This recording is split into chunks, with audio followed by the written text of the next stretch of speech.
everybody. Welcome back to HoliKhrey's podcast, your dose of holistic healing.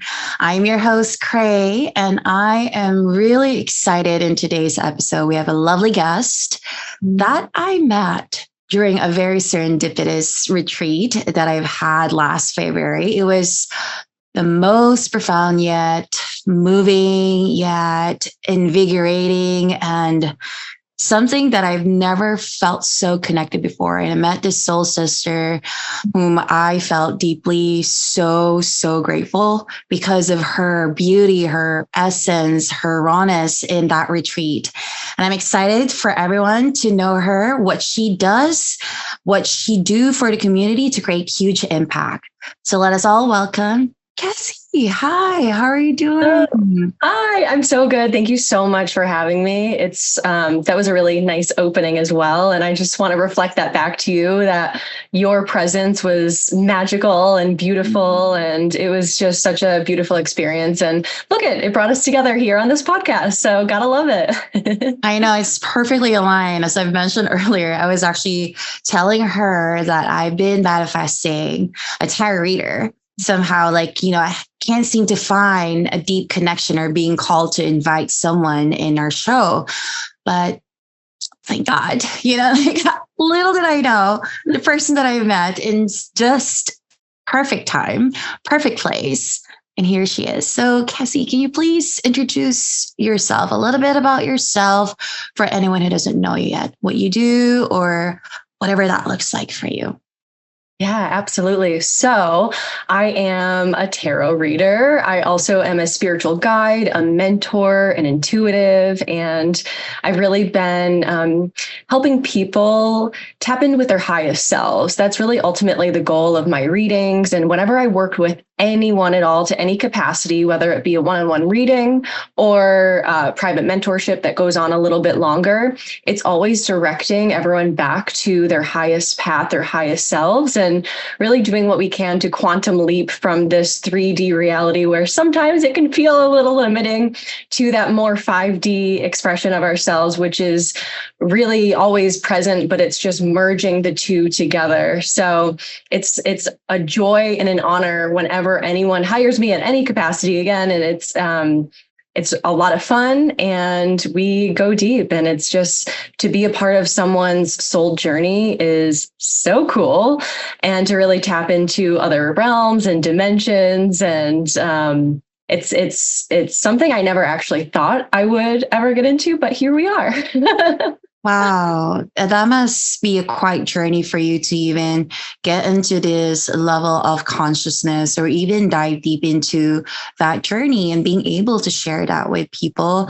That must have been like a soulful and I bet very fulfilling journey for you. I'm curious, how did you get into this field? Or I would say intuitive guidance, right? There's most likely, I always envision it as there's a spiritual awakening, or what did that look like? How did that look like for you? And how did you say that this is who I am, or this is my path right now? Yeah, absolutely. It is always evolving. But up until this point, really, I did have this, when I think of like the biggest pivotal moment in my life, it was about 5-ish years or so ago. And I basically fell into a very dark, deep depression. And I actually moved to the sunniest place ever, Florida. And I woke up the very first day I was there, and I look and I see the beautiful sunshine. And this was, of course, winter time. I live in New York. And so actually I moved from New Hampshire, but either way, it was very dark and gloomy wintertime. So I was like, you know what? It's going to be great to go to Florida. And I got to Florida, and you know what they say, no matter where you go, there you are. It was not seasonal depression. It was something that I actually was moving through, this awakening that I actually had to kind of dive into the darkness to experience a lot of just dark aspects of myself, feeling like, who am I? Why am I here on earth? You know, the really big questions that were coming through. And it took me some time to kind of pull myself out of that in a way, but that's really what gave me a lot of strength and what actually started my entire coaching business, my mentorship, which actually started a little differently. I helped people with loving their bodies and their body image and eating and all of these things. And because that was something that I really experienced, was learning to love my body and going through that journey. And so that just awakened me to the world of personal empowerment and feeling alive after I was feeling kind of not very alive in that dark depression. And so from those 5 years ago, up until this point, I've kind of evolved into what I've done, what I've been doing. And recently, about a year ago, I went through a really, really tough breakup. I was with him for about 4 years, met him in Florida. And so after that, that was another awakening. I'm sure, like we go through many, many awakenings. It's not just like one and then we're done. So I've definitely shed a lot of layers over the years. And so after that awakening, I actually finally moved by myself after a long time of not living by myself. And then suddenly my spiritual gifts were coming online. I randomly one day was watching TikTok, which I never really used, but I think someone sent me a video. And then of course you kind of scroll a little bit. And then a reading, like a tarot reading, popped up. And I suddenly felt my emotions coming up. And I was like, whoa, this is really impactful. This person is speaking to me. What is going on here? And at that point, I had maybe one oracle deck, never actual tarot cards. And I got curious about it. And I was like, you know what? I'm going to try this out. And so since I didn't really use TikTok very much, I figured, why not try on TikTok? I'm an Instagram girly. Yeah. I'm the same. Yeah, I love it. And so I just kind of for maybe 3 to 6 months was just practicing and having a lot of fun on TikTok. And suddenly it blew up and people seemed to love it. There were never any negative comments about what are you doing? Because I was never in this world of watching tarot or people channeling or anything like that. And so I just decided to give it a go. And turns out I'm a natural at it. And so I eventually brought it over to Instagram. And now my Instagram has grown and it went from about 2,000 followers to over 15,000 followers in just a few months. And so that really goes to show how much people love these readings. And so that was kind of my journey, long story short, up until this point. And it's been quite the ride. Wow, that's amazing. And hearing from you, there was that part where spiritual bottom for you, where you had to really dive deep to what does that mean for you, right? And it's something is coming out of you. And I think it's the light that you're supposed to connect somewhere in the field of consciousness. So I'm also this is so fascinating how we get so connected by someone who is channeling. I am really curious, in that moment when you felt connected, what was that aha moment that, oh, I'm gonna look into this? And since you already have a tarot deck or oracle deck, right? Can you please explain this or tell it to people? What does it mean if it's real, or is it just something that, it's because some people have reservations about tarot reading. How can someone tell if this is real, or is this something that made up or just for someone to, show to be viral? Can you please share that? Because there's so many people have reservations, and I'm curious as well. Have you ever experienced that? Because you said there's no objection when you started showing up that way, which is very, very fascinating. It means you're truly aligned to what you needed to be. I'm curious if you ever had any experience with that, any objection about what you do, or how can you share that to people if it's real or not, if they're seeking for clarity or somehow, resonance with tarot reading? That's such a good question, because there are a lot of frauds out there, not going to lie. There's a lot of people that just have incredible personalities and they captivate a lot of people. And unfortunately, it just, for me as an intuitive, I can actually, it's kind of that gross feeling that you get, and it's not in a judgmental way, but just ooh, something's not totally right here. Yeah. The icky feeling energy. Exactly.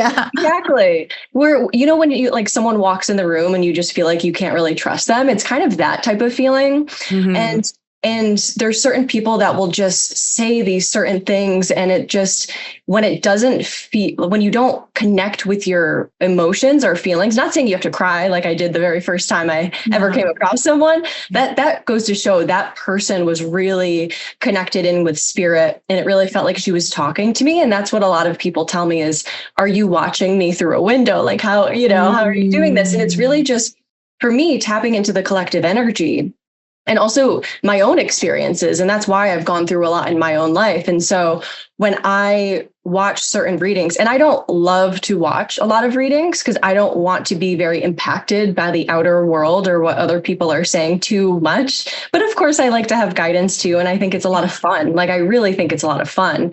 But ultimately, if you go to a reading and someone makes you feel off, like you're questioning yourself, like you can't listen to your intuition. That's actually the opposite of what readers are meant to do. So for me, it's very much pointing you back to your personal empowerment. And again, the highest timeline, the highest path, which is true. It's tapping into the truth of what humans are capable of. And it doesn't necessarily mean tomorrow you're going to meet the love of your life by me saying like, oh, there's love coming into your life. There is love coming in, but it's a matter of now, with your free will, is that going to be something that you decide on your terms to connect with that higher path? Or is it something that you're going to say, I don't believe, there's some naysayers that are like, I hope this is true, or I don't believe this. And I'm like, well, don't hope that it's true. Like, if you believe that it's true, then it will be. It really is all about what we believe or know to be true about our life's path. And that's really what I've learned from this practice is, no, our belief system is what creates our reality. And so when we're not in the belief that something beautiful is going to happen, it probably won't. Absolutely. Absolutely. I also, you got into that point where our belief reflects our reality. That's why every time I share things with people that is not completely into 3D consciousness, I would always say, take what resonates, leave what doesn't, because, like some people can only perceive what they know. And there's that level of receptivity. So bringing into that quantum consciousness, right? When you mentioned about you channeling, you being able to really gravitate or tap into the collective consciousness. Can you walk us through the process as you are channeling? If that is, I'm really curious about that. Like, how does that look like for you? Do you have any particular practice beforehand? And how does it look like to be encapsulated with that from the source, and just being able to just channel and flow through you? How does that look like? Absolutely. So we were saying before we hit record, we pretty much are always channeling, we're always, whenever we're speaking, there's life experience we're speaking through, there's different influences that we've learned in our brains and everything like that we're channeling through. And so my process really, when I do collective readings, is a little different than personal readings. So with a personal reading, I'm able to actually sit down with someone, and it has honestly always, I don't think I've done personal readings on my family, but not for my business. And so it's always been on Zoom, which is really cool because when we talk about the quantum world, you know what I mean? Like you don't necessarily have to be exactly next to someone in order to tap into their energy. So for that, I really like to do some breathing with the other person to really connect in with their energy. And just ask them how they're feeling also intuitively to allow them to speak their intuition and to ask any questions. And then we just kind of go from there. There's nothing too crazy that I do when it comes to like tapping in with someone. But when it comes to the collective readings, I like to do my own breathing and centering my energy back and trying to allow myself to not just think about what's going on in my life, you know what I mean? Because that's very easy to just talk about, but it's kind of letting the ego go in a way and just tapping into what the collective needs to hear. And I am an Aquarius sun as well. And so I'm a humanitarian, and I have always felt very connected to humans and humanity. And I've loved humanity I've always loved humans. Which is controversial to say these days, I feel like, because of all the craziness that's going on in the world. And of course, there's a lot that we can see that isn't necessarily, the highest path that a lot of people are following. But I have always tapped into the collective energy, and it's something that it just feels like even when certain moon cycles come around, I feel in my body certain things, and I'm like, oh, the collective is going to feel this in a couple of days. It feels like spirit kind of gives me the feeling that people are about to experience through life experience, and also my bodily sensations, certain activations, clearings, whether it's getting like kind of sick, which I don't like to use the word sick. I like to use the word upgrading. Yeah. So it just seems like for me, that's why I think it's such a natural practice tarot reading for the collective, is because I've always been tapped into the collective, but really before I actually go into, you know, an Instagram reading or whatever it is, I like to breathe and center myself and just kind of ask spirit, what is most necessary to speak on right now? And then we kind of just roll with it and see what comes out. Sometimes I'm surprised at what comes out. That's so beautiful. And I think what I'm hearing from you really slow things down, and you just connect with your body and just create that solitude to hear, right? To activate all of your senses in centering yourself to receive what you're collectively, you know, in tune with. And you mentioned you love humans. My life path number is actually 9. And I'm also very humanitarian in a way that I love serving people. And life path number 9 is like, I have to learn all of the lessons of all of the numbers in order for me to ascend. Yeah. So I had to go through all of that. But hearing this from you as an intuitive, I'm also curious, like you mentioned about dropping your ego. How does that journey look like for you as an intuitive, right? I'm pretty sure there are moments where your ego will creep in to question or check in with you, right? And in terms of what is the word, or what does that look like? Is this metaphysical, or is this woo-woo, or is this real, right? So there's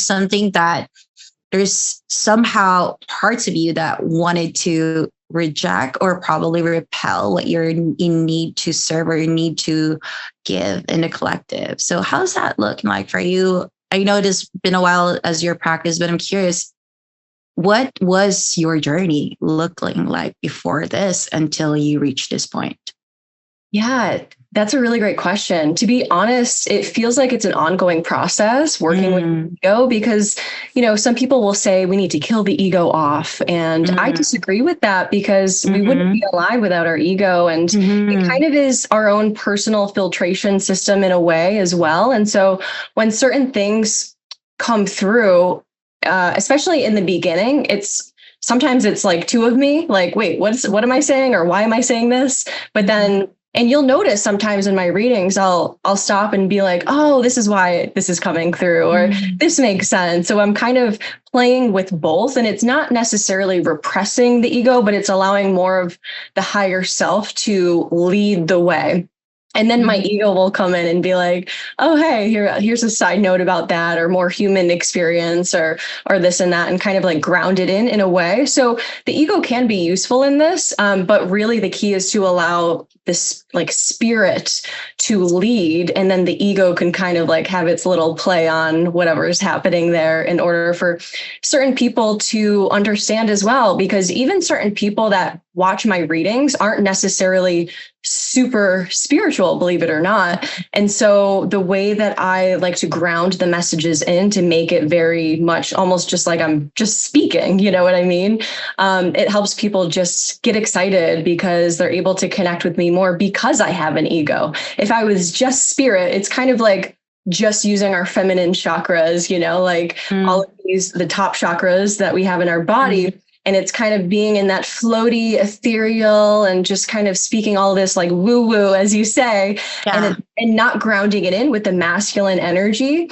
It doesn't really land as well. And also vice versa. If I was just reading through my ego, it would be like, this girl's a fraud. Like it wouldn't feel very connected with spirit. So that's something the tarot reading has actually helped me connect both my masculine and feminine energy centers. And when I'm channeling, so to speak, I believe it feels more masculine for me because it does feel like I am more of a grounded reader. There's a lot of different types of readers, and like we were talking about, some that kind of land, some don't. But I like to think that I kind of merge both that feminine and masculine, and that's actually a message that comes through a lot through my readings, is like merging the masculine and feminine in order to live our most harmonious lives that we possibly can. Oh my gosh, that's so aligned to how I actually show up as well. You know how in the spiritual world or spiritual community, most of the people in the spiritual community focuses on their third eye, right? The awakening, the spiritual attunement. But we forget that we're also human. We're a vessel for that spiritual experience. So it's so important to really harmonize the masculine and the feminine energy. Hence, that's why I can see so much authenticity in your work. And I always believe that, when you're up and up in your conscious or higher consciousness, you are not fully grounded. And when you're not grounded, there's a lot of fear in there. So I really agree when you said that you can dabble into it as you channel and also as you show up, but you're feminine because your feminine is the one that's shape shifting the energetic resonance that you're creating. I love that. I love that process. So now bringing it back to your journey, I can see so much, practice and surrendership to your attunement with yourself and your intuitive guidance. I'm curious, when was the first time you felt like, I trust this inner guidance? Because, I'm just so curious with that process or journey, right? It took me, I think, 3 years on as I was journeying in my self-healing journey.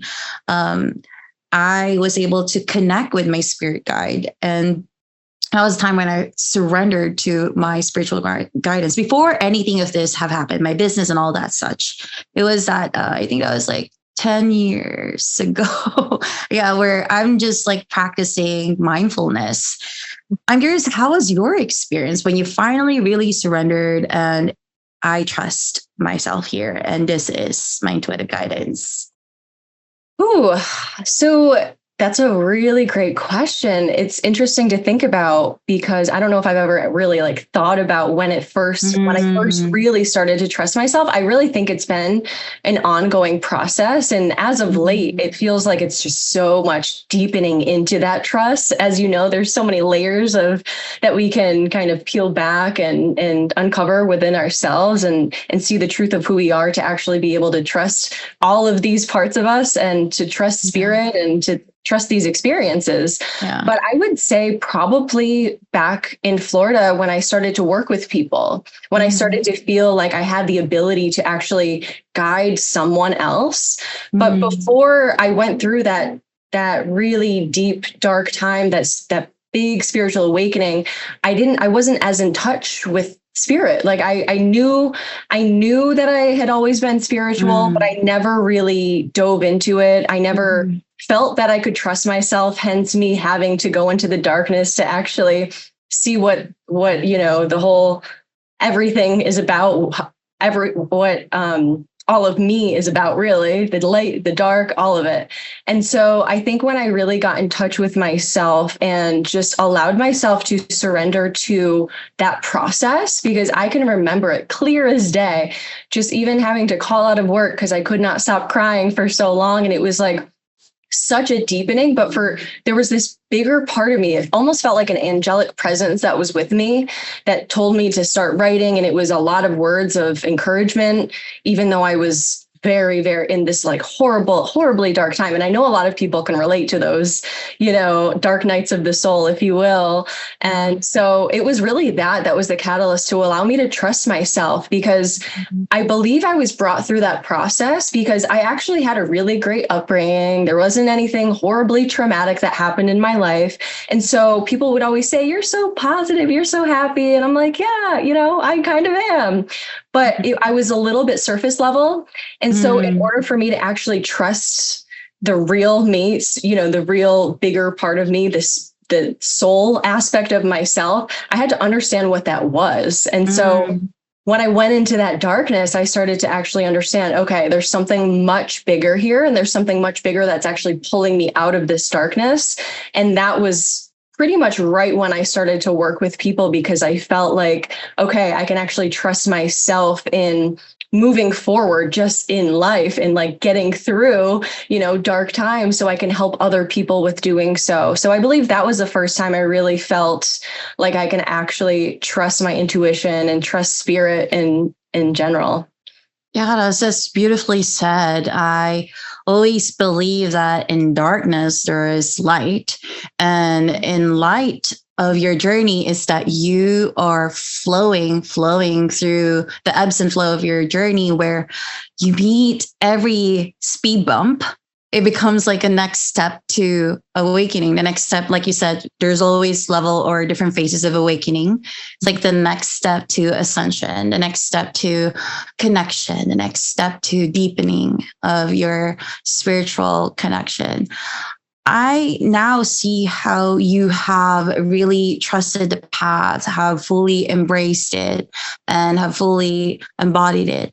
Now, when it comes to your work, what were the experiences of your clients or the people that you work with, and how have tarot reading have impacted their lives? Yeah. So I actually started tarot reading. I started to incorporate that while I was mentoring people. And I would kind of say like, hey, do you want me to pull some cards? And they're like, oh my gosh, yes, please. And so that just, for some reason, I think for our logical brain, seeing these symbols, seeing these cards, for some reason, it just triggers something different in our mind of like, okay, there's something different here. It's just like a symbol that's coming through from spirit. I'm like, let's see what spirit has to say. And I could honestly do it without cards, but the cards do allow us to just use symbolism and different even colors or pictures or whatever it is in order to really solidify the message that is coming through, or to even open up a new message that maybe I wouldn't necessarily like immediately think of, but seeing a certain card, I would be like, okay, wait, is this something that is relevant? And it's like, oh yeah, okay, it is. So let's go into that and like pull cards on this in particular. And so it's really cool because it really is very much a journey of, just evolving my business into really being more tarot focused. And people now just hire me for like, after we record here, I have a nice session and I'm really excited. I love one-on-one readings because it really is very different than collective readings, because it's easier for me to focus, because if I'm going to be honest, when I do collective readings, there's so many things that come through that sometimes I'm like, oh my gosh, I don't even know if I'm going to do a reading today, because there's just so much. And I'm just going to kind of like leave it. But with one person, it's really cool when I can actually speak with them and get that. I can ask questions of like, is this resonating? And we can kind of go from there. So yeah, it's just really an interesting practice. I absolutely agree on the part where the tarot card becomes a symbol for, it just solidifies what's coming up for you. What's the download, right? Like, what are you receiving for someone? And I can totally understand how the collective's energy will be coming all at once as you are tapping into it. I bet it's overwhelming sometimes. So you must have really created a good grounding practice to really be centered. So that really goes to show that you wanted to have like a clear and concise message for the collective. You mentioned you are mentoring and you incorporate tarot reading. How has this been beneficial on your work? And is there any chance that you felt like tarot reading is too woo-woo for business? No, I don't think so. I think this really just amplifies the messages and it really helps it just helps clients sometimes see things visually that I'm not just like pulling something out of my butt, you know what I mean? I'm like making this up. So it's really cool to actually have that like tangible card to be like, okay, this is what's coming through for you. And when they see these cards, it just is like another layer of confirmation from spirit. And so it's really interesting to kind of go from coaching without, I mean, I didn't do this. I've been doing this for maybe about a year now or so, maybe a little bit longer. But before that, it was very much just me being like an intuitive coach or an intuitive life coach or whatever. I don't know what I called myself, but which was amazing. And it was great. And clients, loved to work with me, and they now are there's just more tools in my toolbox, because I will never just rely on tarot for anything. When I first started reading tarot, I got a little caught up. Does he love me? Is he thinking about me? Does he love me? Is he thinking about me? And I'm like, okay, I keep pulling cards on this. Like, I need to actually listen to my intuition and just get the confirmation from the cards rather than getting an answer from outside of myself. So that's where there can be like the shadow side of tarot of ignoring your intuition and just being like, but the cards say this, Yeah. I love that you touch base with that one, because I'm pretty sure the audience right now are also curious to what if, like they're just seeking some answer and they just couldn't stop, and then got into this rabbit hole of, oh, this doesn't resonate, I'm going to look for another one. Oh, I want to know more. What would be your advice for these people who I know they just wanted clarity and, a reassurance, but what would be the best advice for them so they could feel centered when they receive the message, it is enough? Yeah, great question. I actually just had to let go of a client because it was very much, I need you. I need this. I need to know. I need to know. And it was me disempowering her by continuing and just pulling cards and being like, this is the answer. It's kind of like teaching someone how to fish versus handing them the fish every single time. So what I would recommend is I think you mentioned this before, is like giving yourself space, slowing down. Yeah. Getting off of social media and like stop. I tell people like, don't just keep watching my readings like all the time for every little answer, give yourself some space. And that's why for me personally, I don't like to pull cards every single moment of the day for myself or watch readings every single moment of the day, because then you actually lose all sense of your own intuition. And so you want to have that clarity. You want to have a clear channel, pull a couple cards, leave it at that. And if you feel like you're uneasy about that, or if it feels like, oh, but that's not the answer I want, then that's what you want to look into. Why is that uncomfortable for you? And sit with that discomfort and see what's really coming up from within, rather than continuously pulling cards to, no, I need a different answer. No, I don't need an answer. I need something else. Or no, I need more. So it is that dance, between allowing the cards to be a really great tool to help you understand your intuition more, and also, ignore your intuition altogether. It really is that fine line, and knowing yourself well enough to actually like know when you are taking it too far. And we all know, like, I have I have a mentorship program, and we talk about this all the time. We're like, we're all guilty of like watching too many readings. And it's like, okay, like don't watch any for this week and see how you feel. Like even just getting off of Instagram in general, or getting off of social media to clear your channel is so helpful. I have stopped consuming so much, which has really helped me a lot. And that's also why living by myself has been helpful, because I don't have people in my ear constantly or confusing me, because I'm very much, I believe I'm an open head center in human design. I'm like very easily influenced by other people. What's your human design? I am a 1-3 projector. Oh my gosh, I'm a 1-3 generator. Oh, this is why we're getting along so well. This is like super aligned. Oh, yeah. I love all of that advice, because I myself, I was also guilty that I got into that rabbit hole too. Whenever like, just here, give me a little message. It's so good that you mentioned as well to have really a space and time for yourself. I myself also live on my own, and I love that you mentioned that there's no one like giving you all that ears, but you have that space and time to reflect, to really recalibrate what you need, what are you actually getting in tune with intentionally. So I wonder, because I know like a lot of people who give those advices most likely have reservation to what tarot is, right? What do you advise for people who perceive it as, there's a stigma about tarot that it's devil or it's just a devil's work. What can you tell about this? So what are your thoughts about that?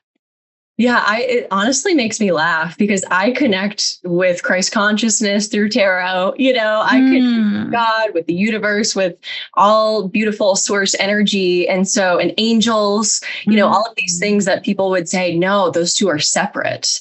It almost like I almost don't have the complete understanding of why people think it is so demonic. But that's very much, I think, people that are very, very much sucked into a religious doctrine that can't see past exactly the black and white of what they've been taught.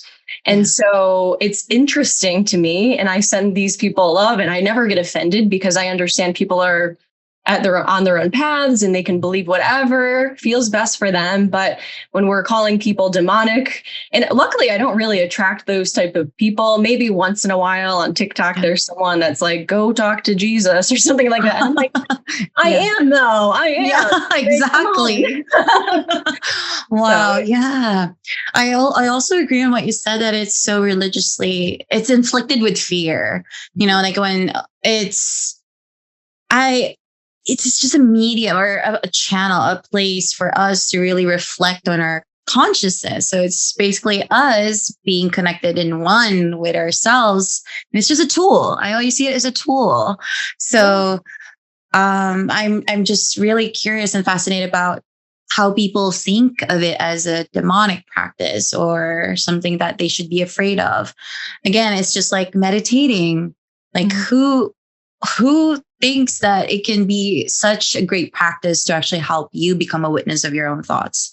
Right. It could be demonic because you're seeing and hearing things in there, if you could perceive it that way, if that is, something that is people perceive, but it's all in fearful way of projecting things to these practices, these metaphysical practices like crystals, right? So right. I'm curious as to, how do you maintain your alignment and centered, and also like merging the 3D consciousness from the 5D, right? The quantum and the 3D conscious. How do you merge that together? And so, right, like the people who have I know you focus on the ones who are really receptive on this practice, but what is your take on that one? Just to combine or merge yourself from the 3D, dabble into the 3D and also in the 5D consciousness? Just a small question, how do we merge with the 5D? I love it. I would actually call this kind of the new earth frequency. Some people like to call that.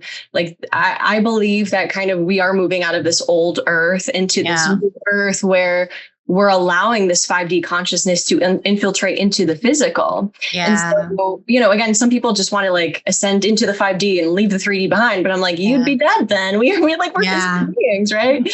So for me, it's really just connecting with my dream state, connecting with the astral plane when I'm awake, but when I'm sleeping, that's a little bit more tangible for people to like understand, and for even my own human mind to understand that when we do go to sleep, it's actually a more natural state. And so being able to grab some information, kind of like a tarot reading, some clues from there and pulling it down into the 3D and being like, okay, what does this represent? Like, what is this? What is my highest self letting me know? What is just my unconscious mind going through right now, my subconscious, what is it going through right now in order for me to, live a more holistic life, which is, aligning the mind, body, and soul rather than just being so mind focused or physically focused, but taking that soul aspect of ourselves, which is the truest aspect of ourselves, understanding we were souls first,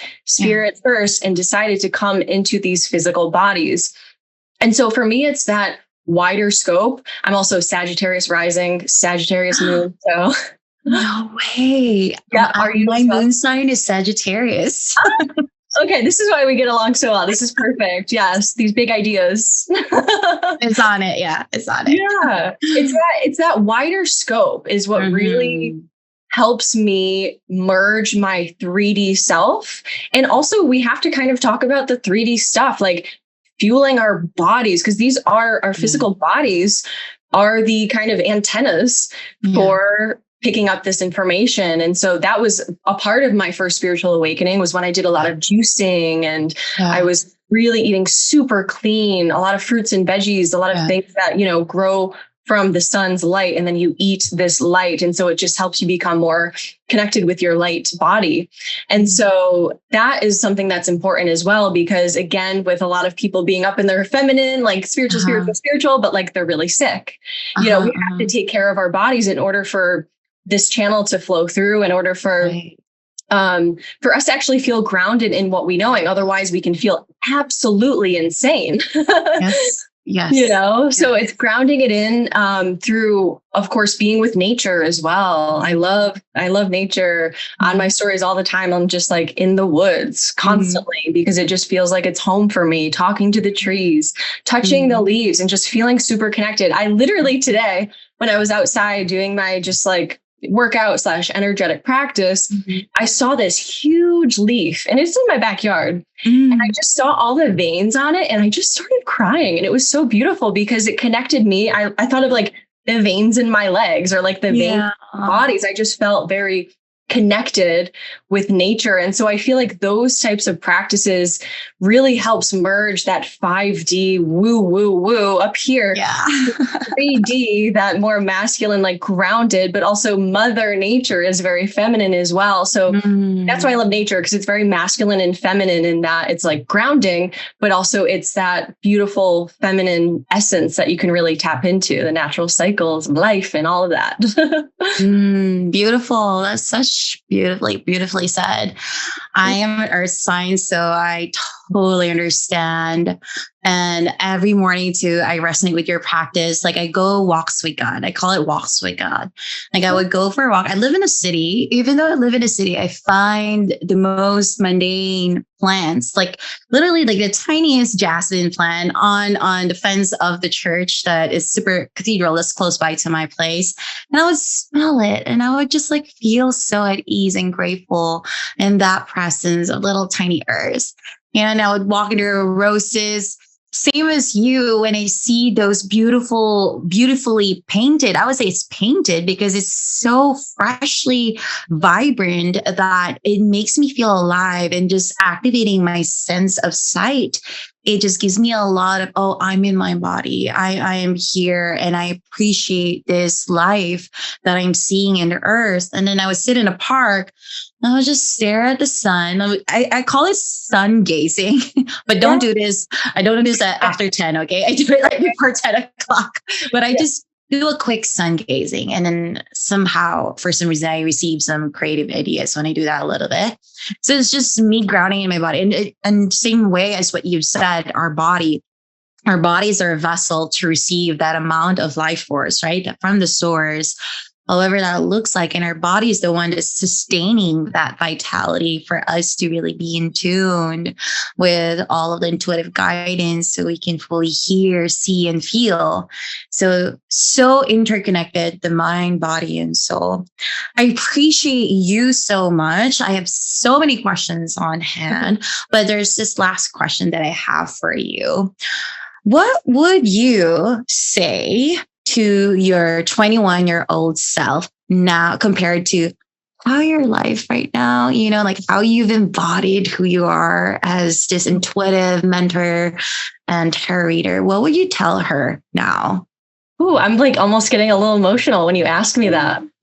Ooh, because, I was disconnected from many parts of myself. I felt like I was very scattered. And like I said, I'm very easily influenced, and especially as a younger person, wanting to be accepted, wanting to be seen, wanting to be heard, middle child status, just wanting people to just love me and like see me, even though the truth was I didn't really see myself. And so that's what I would tell her is look at yourself and see yourself and love yourself for exactly who you are, and everything is going to play out so perfectly. There's going to be downs, there's going to be amazing ups as well, but it's just really trusting yourself, trusting the journey, and trusting that you're never alone, like ever on this path where you can really tap in with bigger parts of yourself, even your soul. Like it's been through so many lifetimes and you have so much experience that you don't even consciously know yet. So I would just tell her to look in the mirror and see how beautiful everything has been up until this point. I was very much like dyeing my hair when I was younger. I was very much trying to prove something, that I'm cool, that I'm worthy, proving. And so it would be let go of trying so hard to be someone that you're not, and just fully accept and love everything that you are, because girl, it's going to unfold in ways that you never thought possible. And there was something deep inside of me that knew at that time, but just to say that to myself now, it feels really cool to connect with that younger part of myself who felt so lost and felt like she had to do all of these, dyeing the hair and dressing a certain way or whatever it was to impress and to, give my body in certain ways to men and things like that. And to be like, love me, see me. And it was perfect because I went through that so I can see that extreme of things and up until now. And so I love my 21-year-old self, and I'm sending her so much love. And I love just bringing her up right now because she was someone who was so impressionable, wanted to make a point, wanted to prove herself. But my girl, Cass, you are going to do amazing things and you have no idea what's coming your way. And so keep trusting the process and trusting yourself. Oh, that's so beautiful. Wow.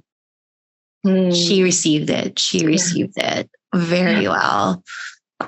I felt that. Thank you so much, Cassie. This was such a lovely conversation. I would say it's like a coffee conversation, and so good to connect with you. Thank you so much for making time, and just sharing all your story.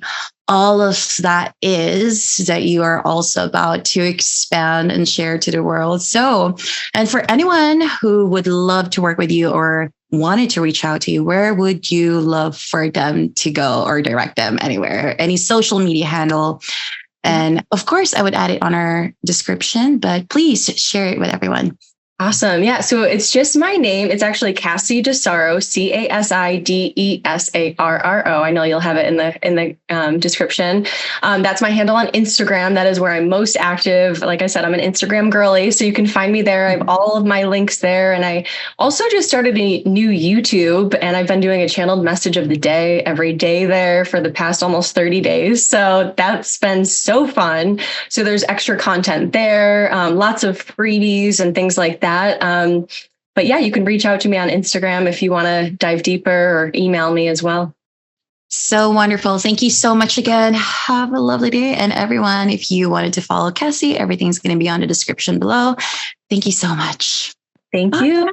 Thank you so much for tuning in to our episode today and for making time to wholly shift and tap into HoliKhrey's podcast, your dose of holistic healing. And if you enjoyed this episode, please share it with someone who needs to hear it. Help us spread and be a catalyst to my mission to impact more people to feel in tune with love, authentic essence, and empowerment. And of course, be a ripple effect for everyone around you. Don't forget to subscribe, rate, and review our podcast so I can keep creating. And of course, your support means the world to us. And if you haven't followed me yet, go ahead and check out my Instagram at HoliKhrey and my website to subscribe on my email list, because I send some beautiful, energetic resonance and gift once in a while whenever I am called to share with the community. Remember, you are absolutely a deliberate creator of your own reality. You are capable of achieving greatness and living a life that is truly in alignment to your inner power. Keep shining your light and join us to the next episode on HoliKhrey's podcast. Gratefully, Khrey.